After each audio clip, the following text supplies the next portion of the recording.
Assalamualaikum warahmatullahi wabarakatuh. Shalom, Om Swastiastu, Namo Buddhaya, dan salam kebajikan. Yang terhormat, Ibu Apoteker Indah Yulianingsih S1 M.Pharm selaku dosen pengampu mata kuliah fitoterapi dan juga teman-teman kelas A yang kami banggakan. Di sini, kami dari kelompok 6 akan mempresentasikan mengenai pemanfaatan tumbuhan sebagai fitoterapi untuk penyakit diabetes mellitus. Berikut merupakan anggota kelompok kami. Yang pertama ada Jelita Putri dengan NIM 21014, Lovita Rosvanya Halim dengan NIM 21051, Nurmaisita dengan NIM 21059, Bagas Kuncoro dengan NIM 21066, Nabila Sinta Priyanisa dengan NIM 21071, Najma Aulia Yasmin dengan NIM 21127, Frida Cesina Herlika dengan NIM 21153, dan Zahra Nisa Jarifah dengan NIM 21154. Baik, selanjutnya adalah definisi dari diabetes mellitus. Diabetes mellitus atau biasa disebut dengan DM merupakan gangguan metabolisme pada organ pankreas yang disebabkan karena penurunan kemampuan sekresi insulin dan juga adanya gangguan kerja dari insulin, di mana insulin itu sendiri berperan penting sebagai hormon anabolik yang mempengaruhi metabolisme dari karbohidrat, lipid, dan juga protein. Menurut Dipiro 2023, diabetes mellitus juga dapat didefinisikan sebagai penyakit kelainan metabolik yang ditandai dengan adanya peningkatan kadar glukosa darah. Selanjutnya adalah gejala dari diabetes mellitus. Yang pertama ada poliuria, di mana poliuria merupakan kondisi buang air kecil yang mengalami peningkatan frekuensi terutama pada malam hari. Hal tersebut disebabkan karena kadar gula darah melebihi batas normal, yakni lebih dari 180 mg per dl, sehingga glukosa akan diekskresikan melalui urin. Yang kedua ada polifagi, di mana polifagi merupakan keadaan seseorang cepat mengalami rasa lapar. Gangguan kerja dari insulin mengakibatkan pemasukan gula ke dalam sel tubuh akan mengurang, dan energi yang terbentuk juga akan mengalami penurunan. Oleh karena itu, adanya kondisi tersebut meningkatkan seseorang mengalami peningkatan nafsu makan. Yang ketiga ada polidipsia. Polidipsia merupakan kondisi seseorang mengalami rasa haus yang berlebihan. Pada tubuh seseorang yang menderita diabetes mellitus akan terus berupaya untuk menggantikan volume cairan yang hilang akibat adanya diuresis. Yang keempat adalah gangguan penglihatan. Gangguan penglihatan ini disebabkan karena penyakit diabetes mellitus yang tidak terkontrol dalam jangka panjang, sehingga nantinya akan merusak pembuluh darah kecil di bagian mata akibat kadar gula darah yang tinggi.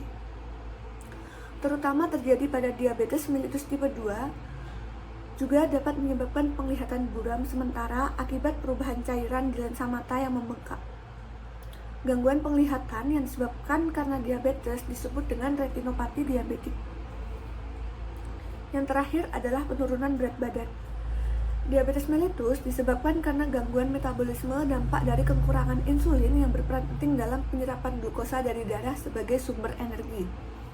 Saat tubuh tidak mendapatkan energi yang cukup dari glukosa, tubuh akan mengubah lemak dan protein yang ada di dalam tubuh menjadi energi yang menyebabkan hilangnya massa lemak dan otot sehingga akan terjadi penurunan berat badan. Berikut merupakan diagnosis dari diabetes mellitus, di mana untuk normal memiliki kadar HbA1c kurang dari 5,7, glukosa darah puasa sebesar 70 hingga 99 mg per dl, dan glukosa plasma 2 jam setelah TTGO sebesar 70 sampai 139. Untuk kondisi prediabetes memiliki kadar HbA1c sebesar 5,7 hingga 6,4, kadar glukosa darah puasa sebesar 100 hingga 125 mg per dl, dan glukosa plasma 2 jam setelah TTGO sebesar 140 hingga 199 mg per dl. Dan pada kondisi diabetes, kadar HbA1c lebih dari sama dengan 6,5, kadar glukosa darah puasa lebih dari 126 mg per dl, dan kadar glukosa plasma 2 jam setelah TTGO sebesar lebih dari sama dengan 200 mg per dl. Terapi dari diabetes mellitus meliputi dua segmen, yaitu non-farmakologis dan farmakologis. Nah, untuk terapi non-farmakologis di sini lebih tepatnya untuk mengurangi kejadian akibat komorbid dari diabetes mellitus serta untuk mencegah terjadinya diabetes mellitus itu sendiri. Nah, yang pertama yaitu terkait pola makan. Nah, contoh salah satunya yaitu diet individual dengan pengaturan karbohidrat dan pengurangan kalori, yang mana diabetes mellitus sering dikaitkan dengan kedua hal tersebut. Yang kedua yaitu olahraga. Nah, olahraga yang di sini itu meliputi aerobik sekitar 150 menit per minggu dan ditambah dengan latihan kekuatan 2 kali per minggu untuk pembentukan otot. Nah, hal ini bertujuan untuk meningkatkan sensitivitas insulin dan mengurangi resiko komplikasi dari diabetes itu sendiri. Nah, yang paling penting yaitu ketiga, yaitu terkait monitoring glukosa, yang mana di setiap waktu atau sesi kita itu harus memonitoring glukosa kita secara rutin. Nah, salah satunya yaitu dengan cara menggunakan alat continuous glucose monitoring atau CGM. Ya, hal ini bertujuan untuk memantau kadar gula dalam tubuh kita dan mencegah kita dari terjadinya diabetes. Nah, yang keempat yaitu edukasi pasien. Nah, di sini lebih tepatnya yaitu pengetahuan kita terkait diabetes mellitus itu sendiri. Dengan kita mengetahui diabetes mellitus itu seperti apa dan pencegahannya seperti apa, kita dapat terhindar dari diabetes mellitus itu sendiri.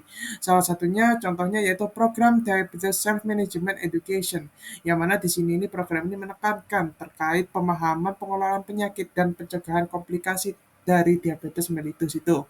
Dan yang kelima yaitu pemberhentian merokok. Nah, untuk tujuannya ini untuk mengurangi risiko komplikasi khususnya pada kardiovaskular. Baik, teman-teman, untuk segmen yang kedua kita akan membahas mengenai farmakologis dari DM terapinya. Nah, untuk dalam segmen ini kita akan menjadi 3 bagian, yaitu pertama obat hipoglikemik oral, kemudian ada insulin, dan obat-obatan penunjang terapi farmakologis dari diabetes mellitus itu sendiri. Nah, untuk obat hipoglikemik di sini yang paling terkenal yaitu 4 jenis. Yang pertama yaitu metformin yang bekerja dengan mengurangi produksi glukosa di hati, dan contohnya itu mungkin yang paling terkenal yaitu glucopage dan Fortamet. Nah, untuk sulfonylurea itu berfungsi dengan cara merangsang sekresi insulin dari pankreas. Namun di sini untuk efek samping yang perlu diperhatikan dari sulfonylurea itu adalah hipoglikemi. Nah, untuk sulfonylurea ini dibagi menjadi dua golongan.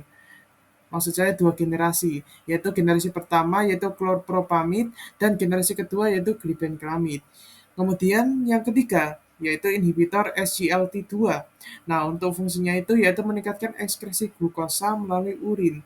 Nah, hal ini dengan kata lain inhibitor SGLT2 ini memacu kinerja dari ginjal untuk mengeluarkan glukosa. Nah, harapannya ini dapat mengurangi berat badan dari pasien dan melindungi pasien dari resiko kardiovaskular ke depannya. Nah, contohnya ada empagliflozin dan dapagliflozin. Nah, untuk yang terakhir yaitu jenis inhibitor DPP4, yaitu dengan meningkatkan hormon sekretin, insekretin yang harapannya nanti menurunkan kadar glukosa darah pasca makan. Nah, mungkin teman-teman di sini sering mengingat bahwasannya obat anti diabetes itu kadang diminum saat atau sebelum makan. Nah, inilah fungsinya yaitu salah satunya untuk mencegah peningkatan kadar glukosa darah yang signifikan. Nah, contohnya yaitu ada sitagliptin dan saxagliptin. Selanjutnya yaitu insulin. Nah, insulin sebagian yang beredar di masyarakat itu terbagi menjadi 4 jenis, yaitu ada rapid acting, short acting, intermediate acting, dan long acting.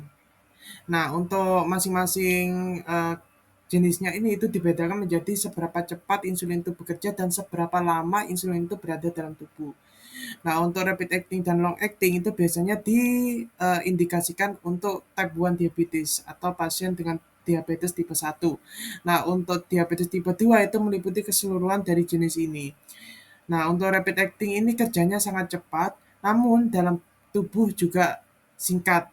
Nah, contohnya itu adalah insulin lispro, aspart, dan glusin. Nah, oleh karena itu terkadang rapid acting ini digunakan sekitar 4 atau lebih dalam satu hari. Nah, untuk short acting ini memang kerjanya itu pendek dalam tubuh, namun untuk onsetnya juga pendek. Nah, contohnya yaitu untuk regular insulin, contoh Humulin dan Novolin. Nah, untuk intermediate acting di sini durasi kerjanya itu lebih panjang dengan onset kerja yang beragam. Nah, contohnya itu NPH insulin, contoh yang Humulin N dan Novolin N. Ya, biasanya ada kata-kata N-nya di belakangnya gitu. Nah, untuk yang terakhir yaitu long acting. Nah, biasanya untuk insulin jenis ini itu hanya digunakan satu kali sehari. Nah, dan untuk kerjanya juga lama gitu. Nah, contohnya yaitu Glargine, Detemir, dan ada Degludec. Yang terakhir yaitu obat-obatan penunjang. Nah, di sini sebenarnya obat-obatan lain ini untuk menunjang dari terapi diabetes mellitus itu sendiri, baik itu dalam menurunkan kadar gula darah atau mengontrolnya maupun mencegah dari komorbid yang diakibatkan oleh DM itu sendiri. Contoh yaitu resiko kardiovaskuler. Nah, di sini salah satu contohnya yaitu obat agonis GLP-1 yang mana hal ini itu berfungsi untuk mengurangi berat badan dan meningkatkan kontrol glikemik. Nah, khususnya pada diabetes tipe 2. Nah, contohnya yaitu liraglutid, samaglutid, dan esenatid. Nah, untuk cardiovascular control ini berfungsi untuk mengontrol atau mencegah dari peningkatan resiko kardiovaskular pada pasien dengan diagnosis diabetes mellitus. Nah, contohnya di sini ya mungkin obat-obatan yang mungkin teman-teman sering dengar yaitu statin, contohnya yaitu atorvastatin. Terus kemudian ada antihipertensi yaitu ramipril dan losartan. Kemudian yang terakhir yaitu aspirin sebagai anti trombotik. Nah, dan aspirin itu diperlukan untuk pencegahan sekunder, khususnya pada pasien dengan risiko tinggi mengalami aterosklerosis, yaitu atau penyempitan dari pembuluh darah.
Baik, selanjutnya di sini ada type 2 diabetes mellitus atau T2DM, merupakan salah satu gangguan metabolik yang mencakup sekitar 50,2% dari kasus diabetes mellitus di Indonesia atau sebanyak 14.935 orang.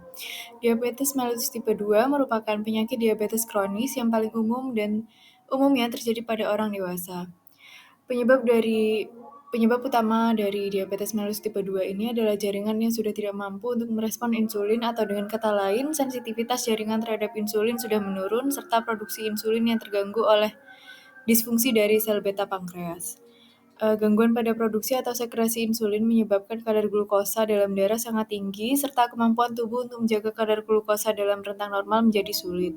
Selain itu, resistensi insulin juga dapat menyebabkan peningkatan produksi glukosa di hati, serta penurunan penyerapan glukosa di hati, otot, serta jaringan adiposa. Kedua mekanisme tersebut terjadi pada tahap awal. Disfungsi sel beta pankreas memiliki tingkat keparahan yang lebih jika dibandingkan dengan resistensi insulin. Namun, ketika kedua mekanisme tersebut terjadi bersamaan, maka dapat mempercepat progresivitas dari T2DM. Faktor penyebab T2DM sangat kompleks, meliputi faktor genetik, metabolik, serta lingkungan yang berkontribusi dan menyebabkan penyakit ini. Faktor genetik masih belum memiliki alasan yang pasti, namun faktor seperti status sosial ekonomi, kemudian interaksi antara genetik dengan lingkungan, serta gaya hidup modern. Penelitian dilakukan dan didapatkan bahwa orang Asia menunjukkan insiden yang lebih tinggi dibandingkan dengan orang kulit putih di Amerika Serikat atau Inggris. Selain faktor genetik, faktor metabolik seperti obesitas merupakan faktor terbesar yang menyebabkan T2DM. Orang dengan obesitas memiliki indeks massa tubuh atau ITM yang tinggi, maka semakin mudah usia orang tersebut untuk terkena T2DM. Gaya hidup juga memiliki pengaruh yang penting. Studi seperti Women's Healthy Study menunjukkan orang yang rutin berjalan kaki selama 2-3 jam per minggu dapat menurunkan resiko T2DM sebesar 34%. Hal tersebut dapat terjadi karena kontraksi sel otot rangka dapat meningkatkan aliran darah ke otot yang mempercepat pengambilan glukosa dari plasma. Selanjutnya adalah diabetes gestasional. Gestasional diabetes mellitus atau GDM muncul ketika terdapat gangguan pada toleransi karbohidrat serta glukosa dengan tingkat keparahan bervariasi dan terdeteksi pertama kali selama kehamilan. Namun, gangguan toleransi karbohidrat serta glukosa tersebut akan kembali normal setelah melahirkan. Di Indonesia sendiri, prevalensi diabetes gestasional berkisar antara 1,9 hingga 3,6%. Selain itu, sekitar 40-60% wanita yang telah terkena GDM beresiko mengalami diabetes mellitus atau gangguan toleransi glukosa karbohidrat setelah masa postpartum. Saat wanita mengalami kehamilan, terjadi perubahan kebutuhan nutrisi, yaitu bagi janin serta bagi ibu yang dapat menyebabkan perubahan regulasi dari glukosa.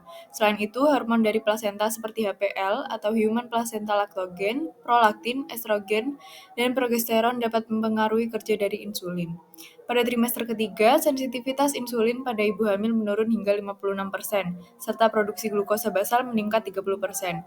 Namun, pankreas tetap mampu untuk mengkompensasi dengan meningkatkan produksi insulin.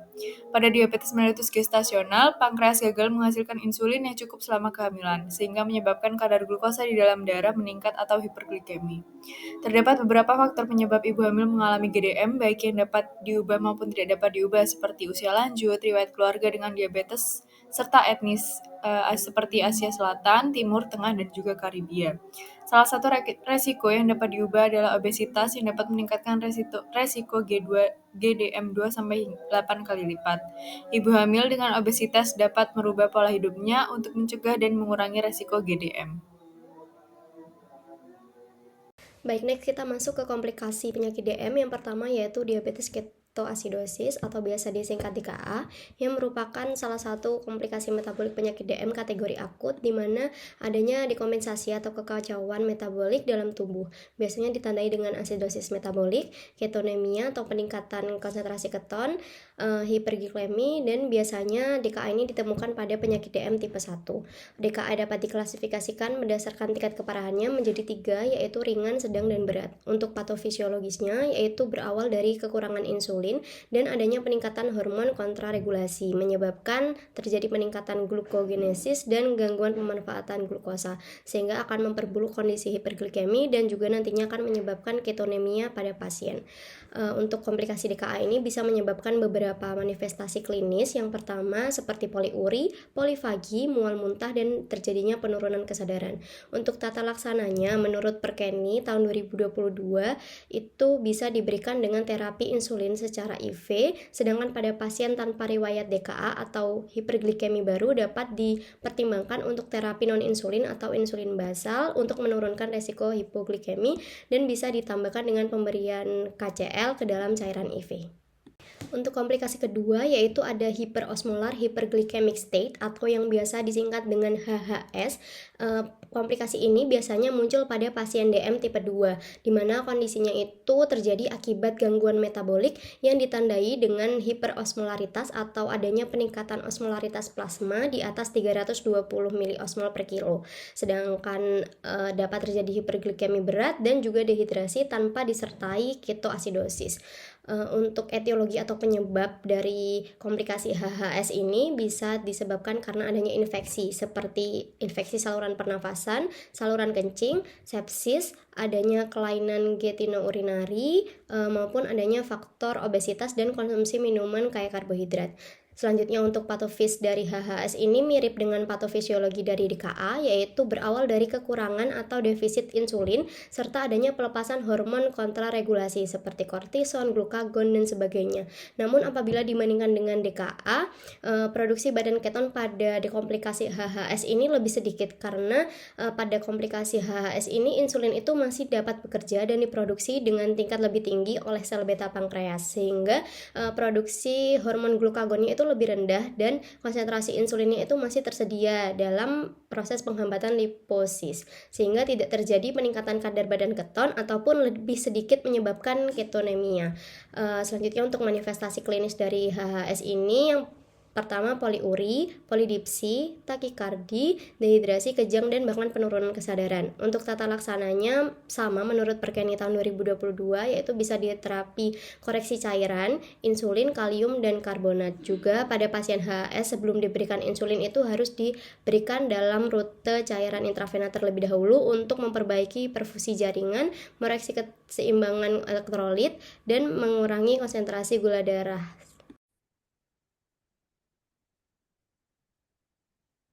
Baik, selanjutnya ada macrovascular complication. Komplikasi makrovaskular adalah kondisi yang melibatkan penyumbatan pembuluh darah besar seperti di jantung dan otak yang seringkali berujung pada kematian. Penyumbatan pada pembuluh darah besar di ekstremitas bawah dapat menyebabkan gangren pada kaki, sehingga banyak penderita diabetes mellitus harus menjalani amputasi. Komplikasi makrovaskular yang umum terjadi pada penderita diabetes mellitus mencakup trombosis otak atau pembekuan darah di sebagian area otak, penyakit jantung koroner, penyakit gagal jantung kongestif, dan stroke. Komplikasi makrovaskular menjadi salah satu penyebab utama kematian pada pasien diabetes. Resiko penyakit jantung koroner atau PJK dan stroke iskemik pada pasien diabetes 2-4 kali lebih tinggi dibandingkan dengan individu tanpa diabetes. Penyakit kardiovaskular juga merupakan penyebab utama kematian pada pasien diabetes mellitus. Untuk mengurangi kejadian makrovaskuler, perlu dilakukan penanganan faktor resiko kardiovaskular, seperti pengendalian profil lipid, hipertensi, penghentian kebiasaan merokok, dan pemberian terapi anti-platelet. Selain itu, komplikasi makrovaskular pada sistem pencernaan dapat berupa disfagia, mual, muntah, diare, dan konstipasi. Sementara itu, pada sistem genitourinaria, komplikasi yang dapat terjadi meliputi gangguan ereksi, ejakulasi retrograd, dan berkurangnya pelumasan vagina. Kemudian, microvascular complication. Komplikasi mikrovaskular adalah kerusakan pada pembuluh darah kecil yang terjadi akibat kontrol glikemik yang buruk pada penderita diabetes. Hubungan antara komplikasi ini dengan kadar gula darah sangat erat, sehingga menjaga kadar gula darah dalam batas normal dapat secara signifikan menurunkan resiko terjadinya komplikasi ini dan memperlambat perkembangannya. Untuk komplikasi mikrovaskular ini terdiri dari ada nefropati, retinopati, dan neuropati. Untuk nefropati merupakan salah satu komplikasi utama dari diabetes mellitus, terutama pada diabetes mellitus tipe 2 yang disertai hipertensi dan menjadi penyebab utama gagal ginjal tahap akhir. Albuminuria atau keberadaan albumin dalam urin merupakan indikator kerusakan ginjal dan prediktor kuat pada gagal ginjal tahap akhir pada DM tipe 1. Namun pada DM tipe 2 lebih sering menjadi faktor resiko penyakit kardiovaskular makrovaskular. Kemudian retinopati. Retinopati diabetik adalah kondisi yang terjadi akibat iskemia atau kekurangan aliran darah pada mikrosirkulasi mata yang menyebabkan pelepasan faktor pertumbuhan vaskular secara tidak tepat. Oleh karena itu, pasien diabetes disarankan untuk menjalani pemeriksaan mata dengan dilatasi secara rutin guna memeriksa keadaan retina secara menyeluruh. Kemudian ada neuropati. Neuropati pada orang dengan diabetes terbagi menjadi 3 jenis, yaitu neuropati perifer, neuropati otonom, dan neuropati vokal. Neuropati perifer distal simetris merupakan komplikasi paling umum pada pasien diabetes tipe 2, dengan gejala seperti parestesia, sensasi panas atau dingin, mati rasa, dan nyeri, terutama pada kaki. Pengendalian glikemik yang baik merupakan langkah utama dalam pengobatan. Namun, jika nyeri muncul, pengobatan simptomatik seperti antidepresan trisiklik, duloxetin, gabapentin, dan pregabalin bisa dipertimbangkan. Kemudian neuropati otonom mempengaruhi saraf yang mengatur fungsi tubuh tanpa disadari, seperti detak jantung dan tekanan darah, serta dapat menyebabkan masalah seperti hipotensi ortostatik, sembelit, gastroparesis, disfungsi ereksi, dan keringat berlebih. Pengobatan untuk neuropati otonom meliputi kontrol glikemik, penghentian obat yang memperlambat motilitas lambung, serta penggunaan metoclopramid atau eritromisin. Kemudian disfungsi ereksi dapat diatasi dengan inhibitor fosfodiesterase tipe 5 seperti sildenafil. Neuropati vokal lebih sering terjadi pada pasien diabetes yang tidak terkontrol dan sering melibatkan saraf kranial atau sindrom terowongan karpal dan biasanya sembuh dengan sendirinya.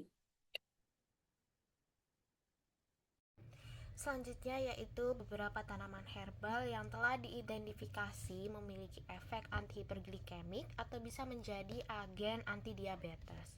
Nah, di sini terdapat 3 tanaman. Yang pertama yaitu tanaman salam, tanaman pare, dan juga tanaman pisang hijau.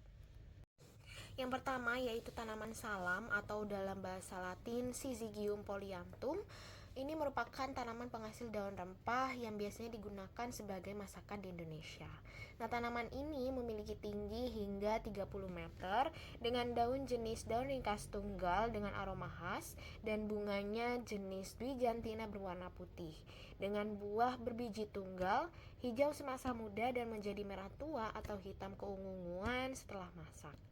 Nah, di sini klasifikasi dari tanaman ini adalah Kingdom Plantae, Subkingdom Tracheobionta, suberdivisi Spermatophyta, divisi Magnoliophyta, kelas Magnoliopsida, subkelas Rosidae, ordo Myrtles, famili Myrtaceae, genus Syzygium dan spesies Syzygium polyanthum Wick.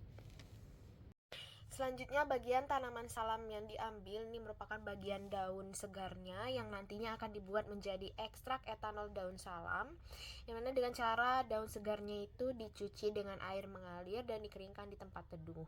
Kemudian digiling hingga berbentuk serbuk dan dilakukan ekstraksi dengan menggunakan pelarut berupa etanol 96%. Kemudian cara penggunaan secara tradisionalnya tanaman salam ini dapat dimulai dengan menyiapkan bahan berupa 4,5 gram daun salam kering, mungkin sekitar 10 hingga 15 lembar, dan 1 liter air panas.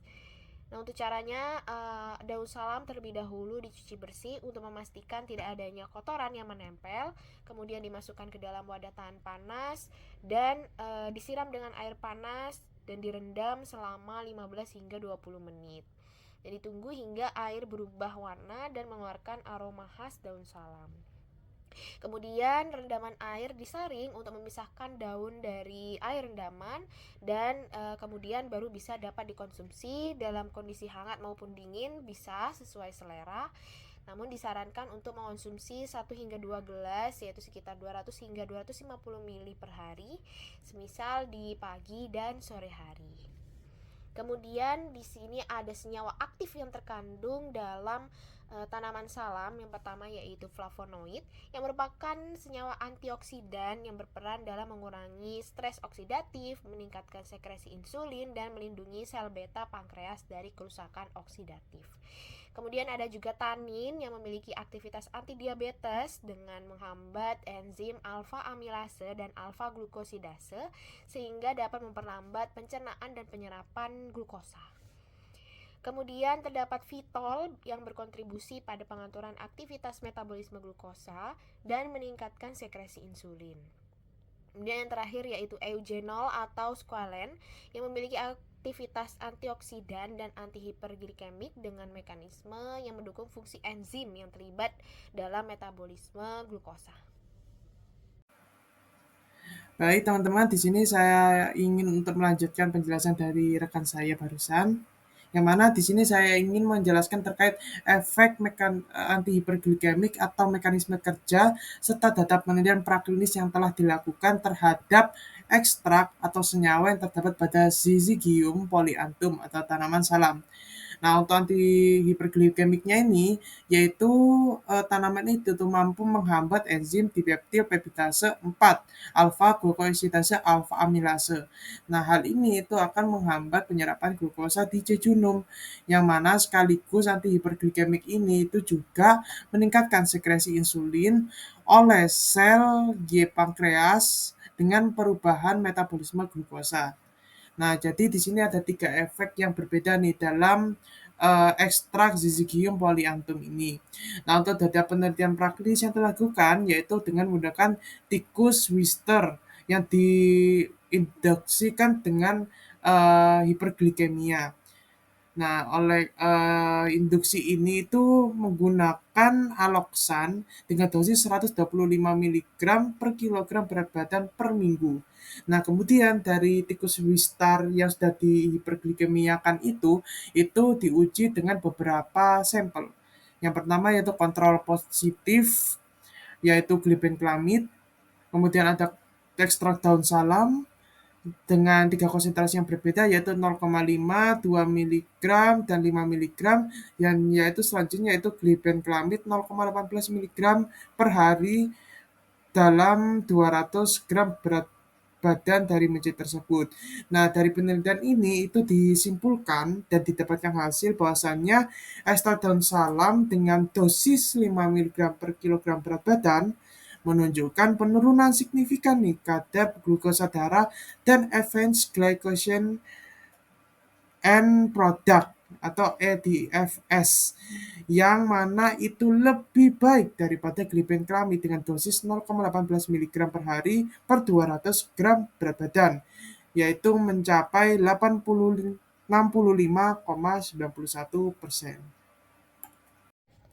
Selanjutnya yaitu data penelitian klinis dari tanaman salam, yang mana di sini kami mengacu dari penelitian tahun 2019, yaitu penelitian aktivitas antidiabetes daun salam terhadap pasien diagnosis diabetes mellitus tipe 2. Di sini penelitian tersebut diawali dengan penyiapan bahan terlebih dahulu, yaitu berupa daun segar salam yang nantinya dibuat ekstrak etanol daun salam, kemudian diformulasikan menjadi kapsul dengan dosis 350 mg. Kemudian selama 14 hari, 8 pasien diabetes mellitus tipe 2 diberikan kapsul ekstrak daun salam setiap hari disertai dengan agen antihiperglikemik oral, yaitu berupa metformin 500 mg 2 kali sehari. Selain itu juga terdapat kelompok kontrol yang diberikan placebo atau kapsul kosong. Kemudian sebagai penentuannya yaitu diukur kadar glukosa darahnya pada hari ke-0 atau sebelum pengonsumsian kapsul dan setelah 14 hari pengonsumsian kapsul.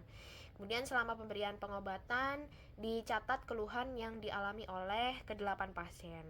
Kemudian dari analisis tersebut didapatkan bahwa tingkat kadar glukosa darah puasa di sini lebih rendah pada kelompok yang menerima kapsul ekstrak daun salam, sehingga dapat disimpulkan bahwa ekstrak etanol daun salam itu efektif menurunkan kadar glukosa darah puasa pada penderita diabetes mellitus tipe 2. Kemudian berbicara mengenai dosis, di sini seperti jurnal yang kami acu sebelumnya, seperti yang sudah dijelaskan sebelumnya, yang menjadi dosis efektif untuk mengurangi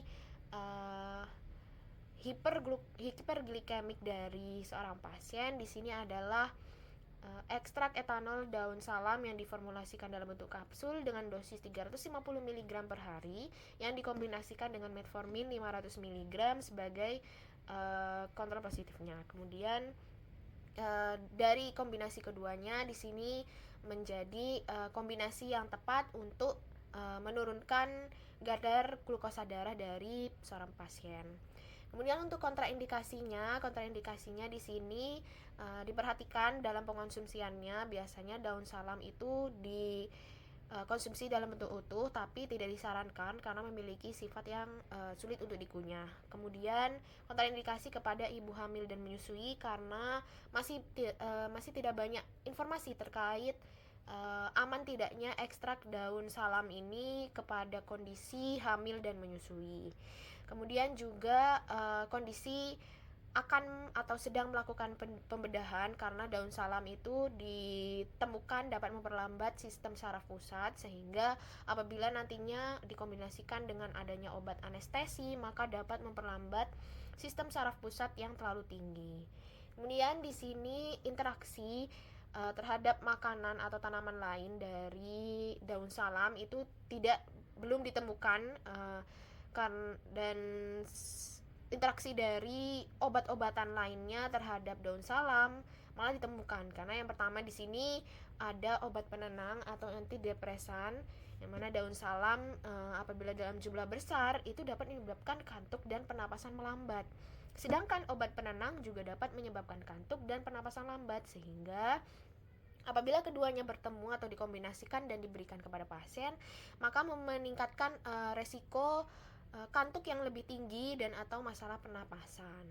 Kemudian interaksi juga terhadap obat antidiabetes yang mana tadi sudah disebutkan daun salam memiliki aktivitas terapi berupa penurunan kadar gula darah, sedangkan obat antidiabetes juga dapat menurunkan kadar gula darah, sehingga apabila dikombinasikan keduanya maka akan meningkatkan resiko hipoglikemik. Selanjutnya adalah morfologi serta klasifikasi dari tanaman pare atau Momordica charantia. Momordica charantia atau yang biasa disebut pare merupakan tanaman yang berasal dari Afrika. Tanaman pare ini tumbuh di daerah rendah dan biasanya masyarakat menanam pare untuk tanaman pagar. Tanaman pare memiliki akar tunggang bercabang, batangnya merambat berjenis batang basah atau batang tidak berkayu dan cenderung lunak berair. Jenis daunnya adalah daun tidak lengkap yang hanya memiliki lembaran daun tanpa pelepah. Memiliki buah yang rasanya pahit dengan ukuran 2-7 cm. Selanjutnya di sini ada klasifikasi dari tanaman pare. Yang pertama adalah kingdomnya Plantae, kemudian subkingdomnya Tracheobionta, kemudian superdivisinya adalah Spermatophyta, divisinya Magnoliophyta, kelasnya Magnoliopsida, subkelasnya Dilenidae, kemudian ordonya adalah Violales, kemudian familinya adalah Cucurbitaceae, genusnya Momordica, dan spesiesnya adalah Momordica charantia. Baik, selanjutnya di sini adalah bagian tanaman pare yang sering digunakan.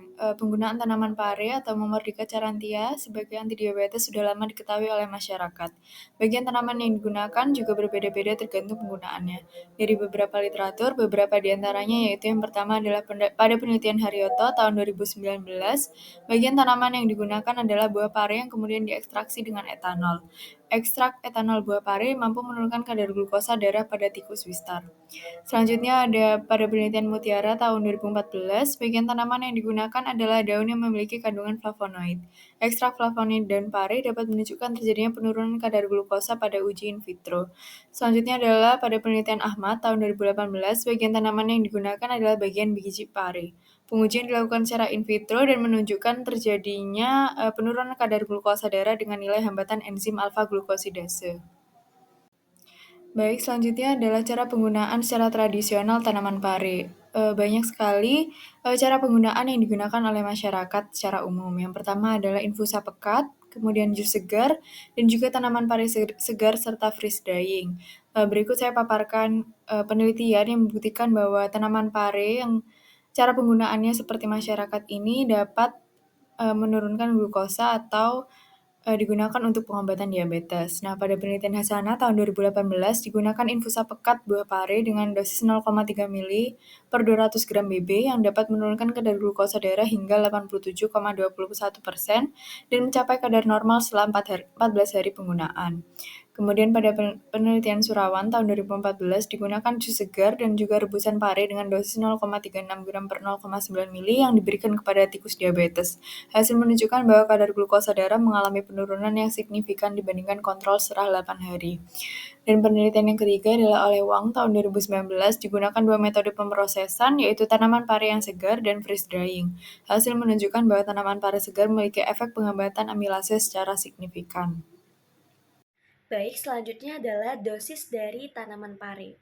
Yang pertama adalah pada penelitian Aishwarya tahun 2021 bahwa dosis di sini yang digunakan adalah 250 mg per kilogram BB menggunakan ekstrak buah pare secara oral yang digunakan bersamaan dengan nateglinid 10 mg per kilogram BB. Nah, ini dilakukan pada tikus diabetes, kemudian diamati selama 7 hari penggunaan. Nah, kemudian ada penelitian kedua yaitu dari Kim dan kawan-kawan tahun 2020 bahwa pada penelitian ini yaitu penelitian klinis yang digunakan pada pasien diabetes. Dosis yang digunakannya itu adalah ekstrak pare 2 kali sehari sehingga total penggunaan perharinya itu adalah 2,38 gram per hari atau 2.380 mg per harinya. Nah, kemudian untuk nanti bubuk parenya ini diberikan dalam bentuk kapsul dan pemberiannya ini dipantau selama 12 minggu. Kemudian penelitian ketiga yaitu Hasan dan kawan-kawan tahun 2022 di mana di sini menggunakan dosis pada tikus Paraguay yang diinduksi dengan streptozotocin dengan menggunakan dosis 45 mg per kilogram BB diinduksi dengan intraperitoneal, kemudian menunjukkan bahwa glukosa serumnya itu menurun pada pemberian ekstrak etanol tanaman pare dengan dosis 125 mg per kilogram BB. Baik, selanjutnya adalah mengenai senyawa aktif apa saja yang ada pada tanaman pare.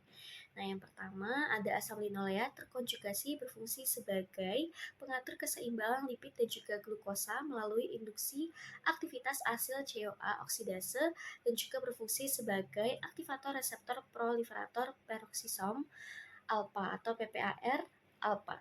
Kemudian yang kedua ada charantin, memortisin, dan juga polipeptida P yang merupakan senyawa aktif yang penting serta memiliki struktur, sifat kimia, dan juga mekanisme kerja yang mirip seperti insulin manusia serta aktivitasnya untuk merangsang sekresi insulin pada sel beta pankreas.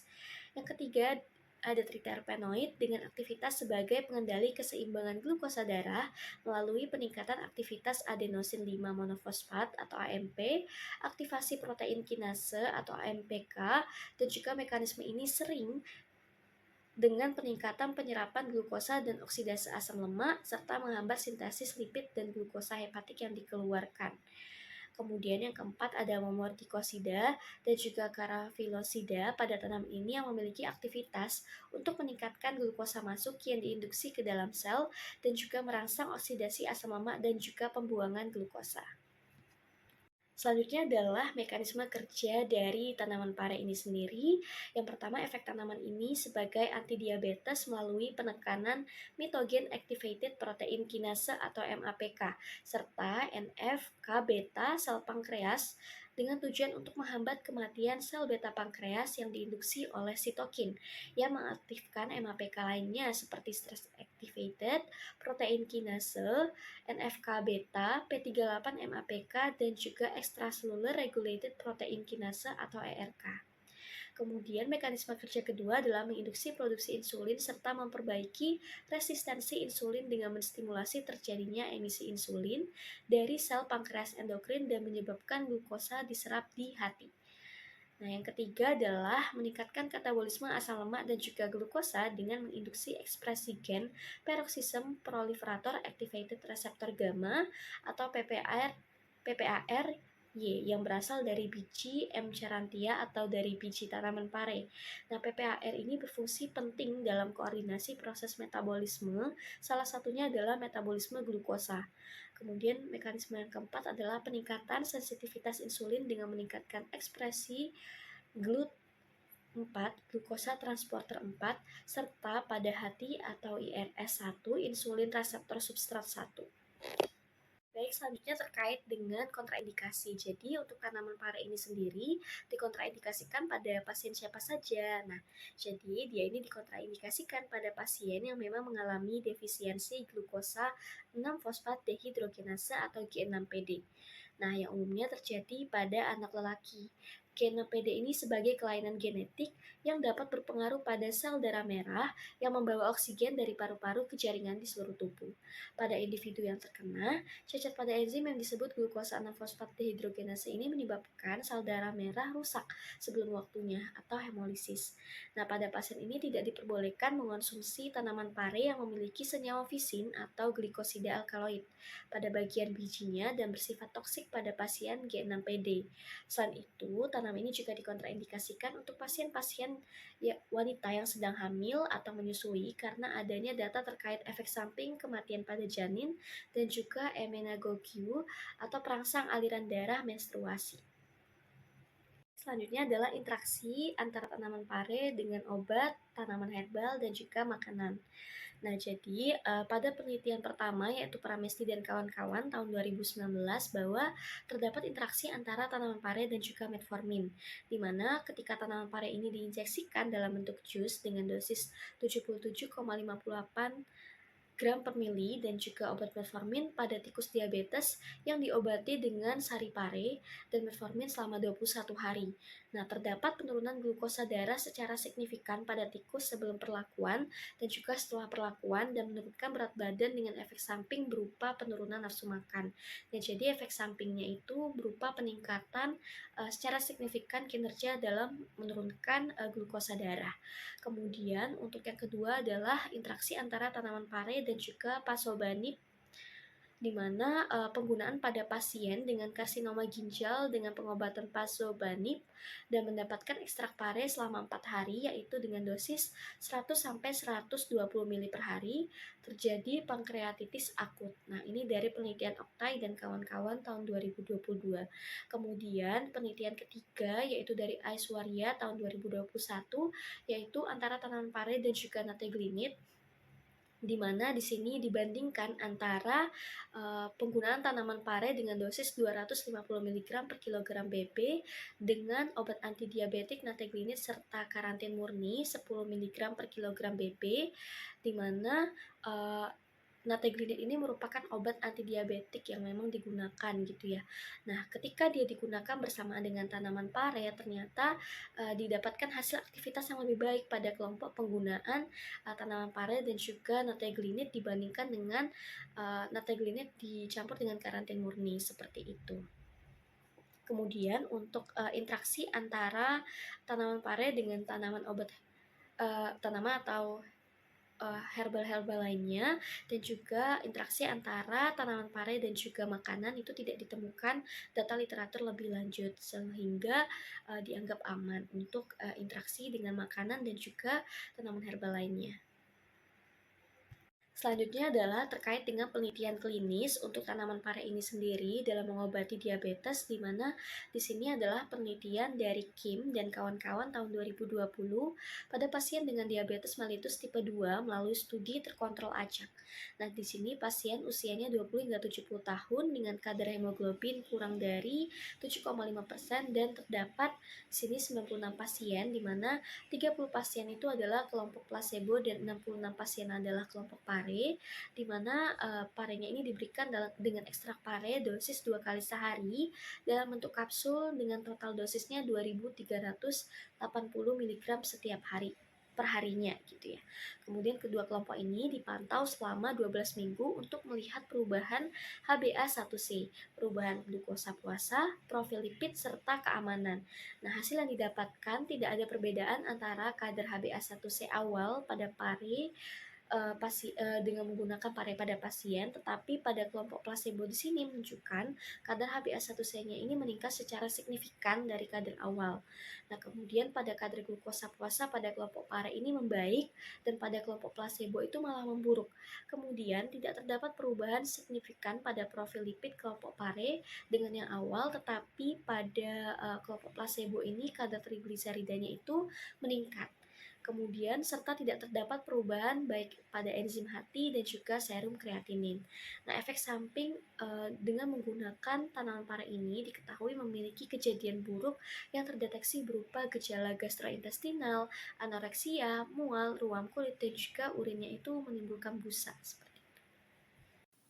Selanjutnya adalah penelitian praklinis. Pada penelitian yang dilakukan oleh Malek Shahid, DKK tahun 2019 dalam mengobati diabetes tipe 2 pada tikus percobaan. Mulanya, tikus diinduksi dengan streptozotocin untuk mendapatkan tikus dengan diabetes. Tikus tersebut dibagi menjadi kelompok kontrol, kelompok perlakuan. Tikus kelompok perlakuan diberi ekstrak Momordica charantia dalam dosis 10% dan juga 20% selama 6 minggu. Efek dari ekstrak Momordica charantia dianalisis pada jaringan pankreas, enzim, kadar gula darah, dan ekspresi gen. Didapatkan hasil pada dosis 20%, ekstrak Momordica charantia signifikan menurunkan gula darah hingga 170 mg per dl dibandingkan dengan tikus kontrol yang tetap kadar gula darahnya adalah 500 mg per dl. Ekstrak Momordica charantia dapat meningkatkan ukuran serta jumlah ekspresi gen insulin. Ekstrak Momordica charantia tidak hanya dapat menurunkan kadar gula darah, namun dapat melindungi organ tubuh yang penting. Selanjutnya ada tanaman Musa sapientum L atau biasa disebut sebagai pisang hijau, di mana untuk morfologinya Musa sapientum L ini merupakan herba menahun mirip pohon yang tumbuh setinggi 5-9 meter, kemudian rimpang berbonggol, batang semu keras dan panjang, serta perbungaan besar dengan daun pelindung berwarna coklat kemerahan. Adapun klasifikasi taksonomi dari Musa sapientum L yaitu sebagai berikut: Kingdom Plantae, divisi Magnoliophyta, kemudian kelas Liliopsida, suku Zingiberales, famili Musaceae, genus Musa, dan spesies Musa sapientum L. Baik, yang selanjutnya terkait bagian tanaman Musa sapientum yang dapat digunakan. Ini hampir dari seluruh bagian tanamannya bergantung pada penggunaannya sebagai antidiabetes. Yang pertama yaitu ada bagian bonggol, di mana menurut penelitian Wenas 2020, bonggol pisang yang diekstraksi itu dapat menurunkan kadar gula darah tikus karena adanya efek sinergis senyawa flavonoid, saponin, tanin, dan triterpenoid yang efektif sebagai efek hipoglikemik.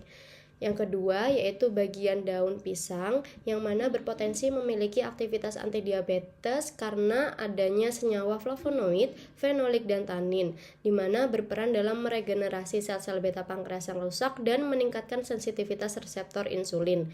Yang ketiga yaitu bagian kulit pisang, di mana menurut penelitian Hatriani tahun 2024, kulit pisang itu dapat memberikan aktivitas antihiperglikemik karena adanya senyawa flavonoid dan tanin yang bekerja dalam menghambat GLUT2 mukosa usus sehingga dapat menurunkan absorpsi atau penyerapan glukosa dan fruktosa sehingga kadar glukosa darah itu turun. Sedangkan untuk mekanisme kerja taninnya yaitu dengan meningkatkan propagasi pemulihan sel, mengurangi penyerapan karbohidrat dengan menghambat aktivitas alfa amilase dan alfa glukosidase.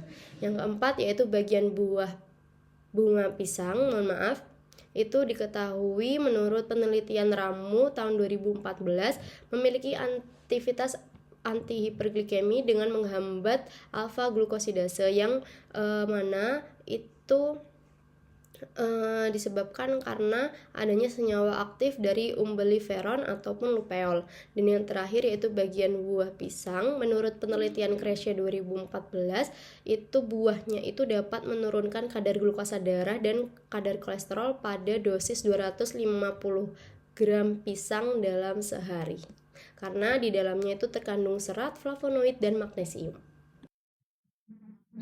Selanjutnya yaitu cara penggunaan pisang hijau secara tradisional, di mana menurut jurnal yang ditulis oleh Phil Hanna dan kawan-kawan pada tahun 2018 mengatakan bahwa ekstrak air bunga kering Musa sapientum L ini dapat digunakan untuk membantu menurunkan kadar gula darah dengan cara merebus sekitar 5-10 gram bunga kering dalam 200-300 mili air hingga mendidih. Kemudian, menyaring dan meminum air rebusan tersebut hingga 1-2 kali sehari. Rebusan ini kadang dikombinasikan dengan bahan alami lainnya seperti jahe atau kayu manis. Kemudian, pada penelitian yang dilakukan oleh Iloci dan kawan-kawan tahun 2021 mengatakan bahwa kulit Musa sapientum L ini dapat digunakan untuk membantu mengelola diabetes dengan cara merebus sekitar 10-15 gram kulit pisang yang sudah dipotong kecil-kecil ke dalam 200-300 mili air hingga mendidih. Lalu air rebusan tersebut diminum sebanyak 1-2 kali sehari. Selanjutnya, saya akan membahas terkait dengan senyawa aktif yang terkandung di dalam pisang hijau, di mana menurut jurnal yang ditulis oleh Tongka Eo dan kawan-kawan pada tahun 2022 mengatakan bahwa ekstrak kulit dan juga daging dari pisang hijau ini mengandung berbagai senyawa aktif polifenol yang berperan dalam pengelolaan diabetes dengan menghambat enzim pencernaan karbohidrat yaitu ada alfa amilase dan juga ada alfa glukosidase. Kemudian untuk senyawa aktifnya yaitu ada galokatekin, katekin, dan juga epikatekin yang terbukti dalam menghambat alfa-glukosidase. Selain itu juga ada saponarin dan juga soporapterokarpan yang menghambat kedua enzim tersebut, yaitu enzim alfa amilase dan juga alfa-glukosidase. Next, mekanisme kerja, di mana dari beberapa senyawa yang terkandung di dalam tanaman Musa sapientum ini berbeda-beda sesuai dengan senyawa yang ditemukan. Di mana yang pertama, ini berdasarkan pada jurnal Phil Hanna tahun 2018, itu ditemukan adanya golongan antosianin yang berperan sebagai penghambat alfa-glukosidase yang kuat. Dengan mekanisme kerjanya itu berkontribusi terhadap peningkatan sensitivitas insulin dan penurunan kadar glukosa darah serta pencegahan komplikasi.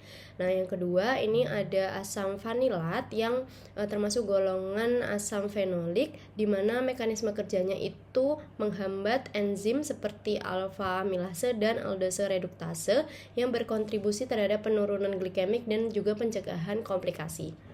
Yang ketiga, terdapat senyawa flavonon seperti narigenin atau hesperidin yang terdapat pada bunga dengan mekanisme kerjanya itu seperti banyaknya senyawa antioksidan yang optimal dalam pengobatan diabetes dan komplikasinya. Dan yang terakhir terkait senyawa terpenoid yang mekanisme kerjanya itu menghambat alfa glukosidase dan alfa amilase dalam menurunkan kadar glikemik.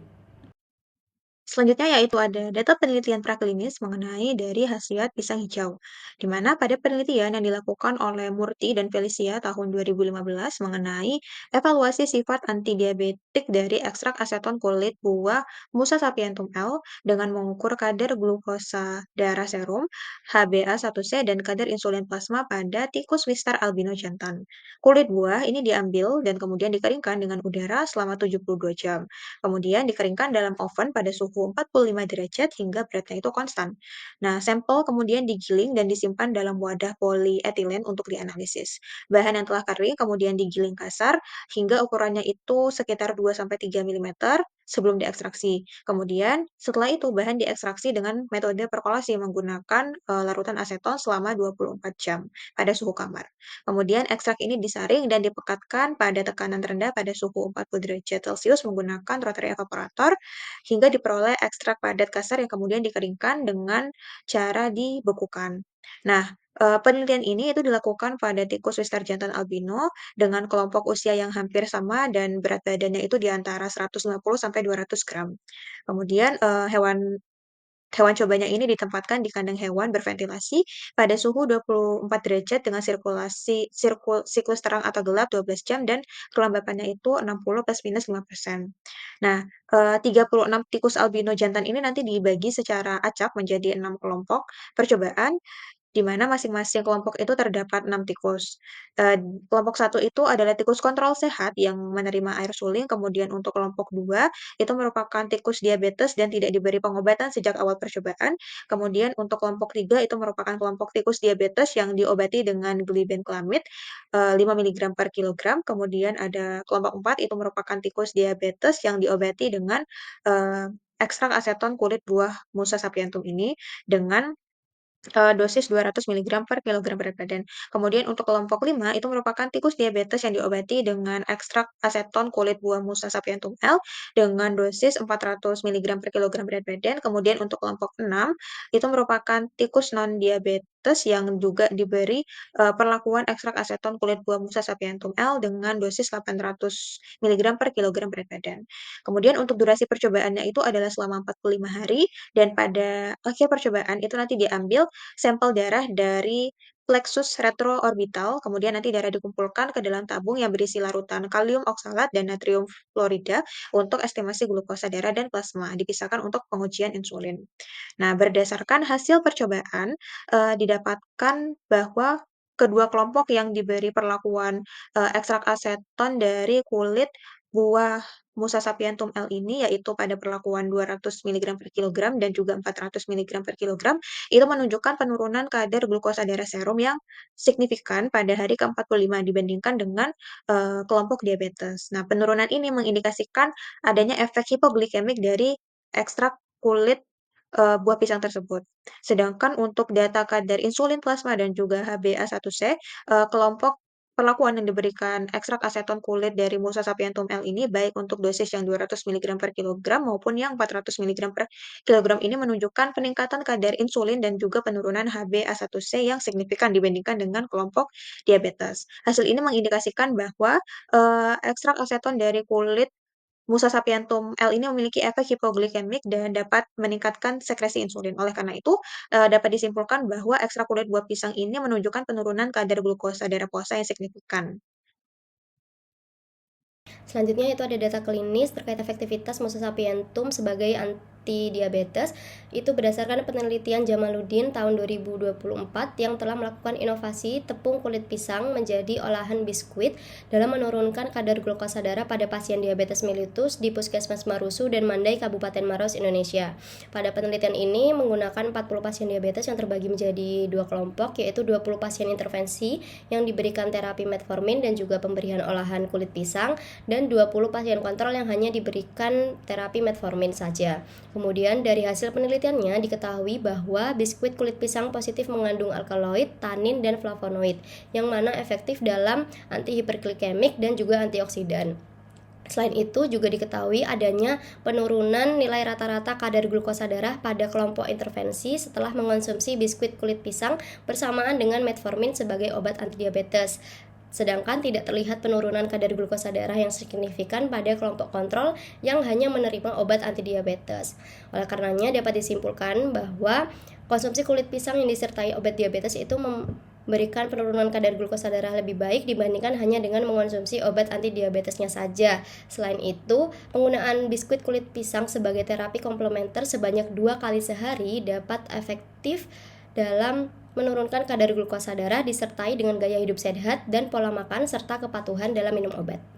Lalu terkait interaksi pisang hijau, di mana pada penggunaan tanaman Musa sapientum sebagai antidiabetes itu tidak ditemukan adanya interaksi terhadap makanan atau tanaman lainnya, tapi ditemukan interaksi dengan obat-obatan seperti yang pertama yaitu metformin, di mana pemberian dengan metformin menunjukkan peningkatan parameter farmakokinetik dengan konsentrasi metformin dalam plasma itu meningkat, sehingga penurunan kadar glukosa juga meningkat. Dan selain itu, pada ekstrak aseton kulit Musa sapientum itu di mana aktivitas antidiabetesnya dapat meningkatkan sekresi insulin yang dapat menurunkan kadar glukosa dan HbA1c. Next, terkait dosis pisang hijau, di mana pemilihan dosis untuk efek antidiabetes ini berbeda-beda tergantung bagian yang digunakan.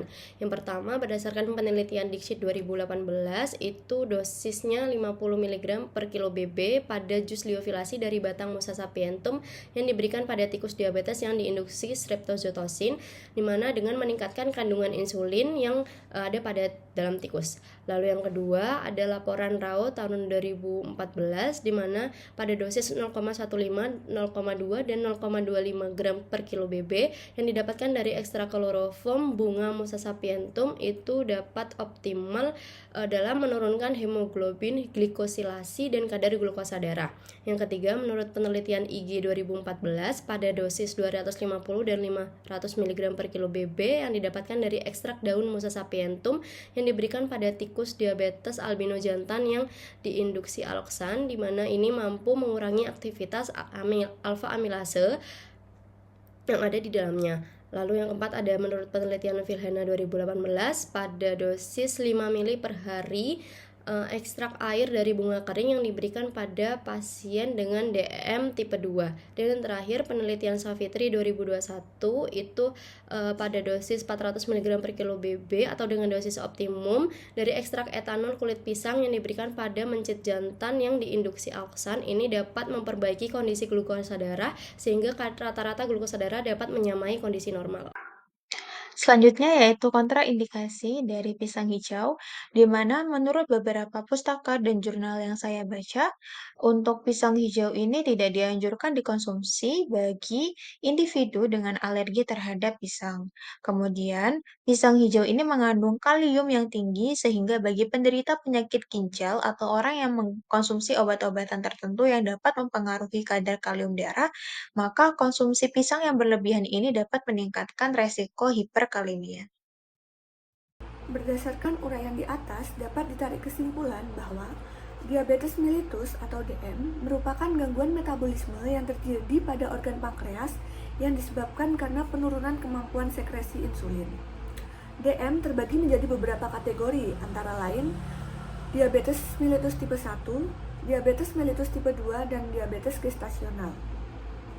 Apabila penyakit ini tidak dilakukan terapi dengan optimal, dapat mengakibatkan terjadinya komplikasi seperti diabetik ketoasidosis, hiperosmolar hyperglycemic state, makrovascular complication, dan mikrovascular complication seperti terjadinya nefropati, retinopati, dan neuropati. Beberapa tanaman dapat digunakan sebagai agen antidiabetik, seperti tanaman salam, Syzygium polyanthum, tanaman pare, Momordica caranthia, dan tanaman pisang hijau Musa sapientum. Ketiga tanaman tersebut memiliki senyawa bioaktif yang beragam dengan mekanisme aksi yang efektif dalam pengobatan diabetes mellitus. Data penelitian praklinik dan klinik telah dipaparkan pada masing-masing tanaman herbal untuk memberikan bukti terhadap terapi tambahan pada pasien dengan diabetes mellitus. Selain itu, dosis, kontraindikasi, dan interaksi juga telah dipaparkan pada masing-masing tanaman yang berpotensi sebagai agen terapi diabetes. Berdasarkan uraian di atas, dapat disimpulkan bahwa tanaman herbal dapat dimanfaatkan sebagai terapi alternatif non-farmakologi untuk pengobatan diabetes mellitus. Cukup sekian presentasi dari kelompok kami. Apabila terdapat salah kata, kami mohon maaf yang sebesar-besarnya. Wassalamualaikum warahmatullahi wabarakatuh.